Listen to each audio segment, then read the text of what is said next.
हरे कृष्णा। आप सभी का स्वागत है मेरे इस YouTube चैनल पे राधे राधे कृष्णा। आशा करती हूँ आप सभी लोग सेफ हो और सुरक्षित हो इस लॉकडाउन में। आज का मेरा टॉपिक है तुलसी जी की कहानी, जो सभी लोग जानते हैं बट कई लोग नहीं भी जानते हैं, तो मैंने सोचा चलो आज हम ये डालते हैं तुलसी जी की कहानी। तो चलिए आइए सुनते हैं तुलसी जी की कहानी। तुलसी जी कौन थी? तुलसी जी एक लड़की थी। उनका नाम था वृंदा। उनका जन्म एक राक्षस कुल में हुआ था।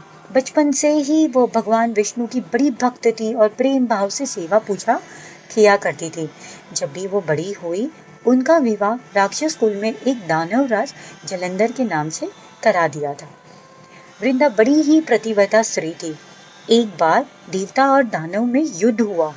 जब जलंधर युद्ध पर जाने लगे तो वृंदा ने कहा, स्वामी, आप जब तक युद्ध से नहीं आओगे तब तक मैं आपके लिए पूजा करूंगी, आपकी जीत की प्रार्थना करूंगी और तब तक मैं यहाँ से नहीं उठूंगी। उनके व्रत के प्रभाव से देवता और सारे देवता कोई भी जलंधर के साथ जीत नहीं सके युद्ध में। तब तो सारे देवता हार गए और उन्हें लगा कि चलो अब तो विष्णु जी के पास ही जाना पड़ेगा, विष्णु जी से ही कहना पड़ेगा कि कुछ तो इसका उपाय निकाले। सारे भगवान ने प्रार्थना की, विष्णु जी से कहा, वृंदा मेरी परम भक्त है, मैं उसके साथ छल नहीं कर सकता। भगवान बोले, पर दूसरा कोई उपाय नहीं है, विष्णु जी अब आप ही हमारी रक्षा करें। तब भगवान ने सोचा, भगवान ने जलंधर का रूप धारण किया और वृंदा के महल में पहुंच गए। जैसे ही वृंदा ने जलंधर को देखा, वो तुरंत ही पूजा से उठ गई। उसी तरह से उनका संकल्प टूट गया और वहां युद्ध में जलंधर की मौत हो गई। जैसे ही उनकी मौत हो गई, उनका सिर कट के वृंदा के महल में आ गिरा। जब वृंदा ने ये देखा कि सिर तो कटा यहाँ गिरा पड़ा है, तो ये सामने कौन है, तो वो भगवान पहचान गए। भगवान खुद ही स्वयं अपने रूप में आ गए, विष्णु रूप में आ गए और कुछ नहीं बोले। तब वृंदा समझ गई और उसने भगवान को श्राप दे दिया, आप पत्थर के हो जाओ।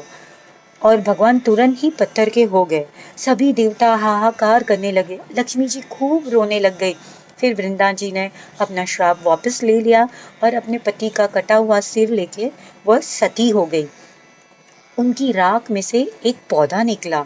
तब भगवान विष्णु ने कहा, आज से इनका नाम तुलसी है और प्रेम और मेरा एक रूप इस पत्थर में रहेगा, जिसे शालिग्राम के नाम से तुलसी जी के साथ ही पूजा जाएगा और मैंने बिना तुलसी के भोग स्वीकार नहीं करूंगा।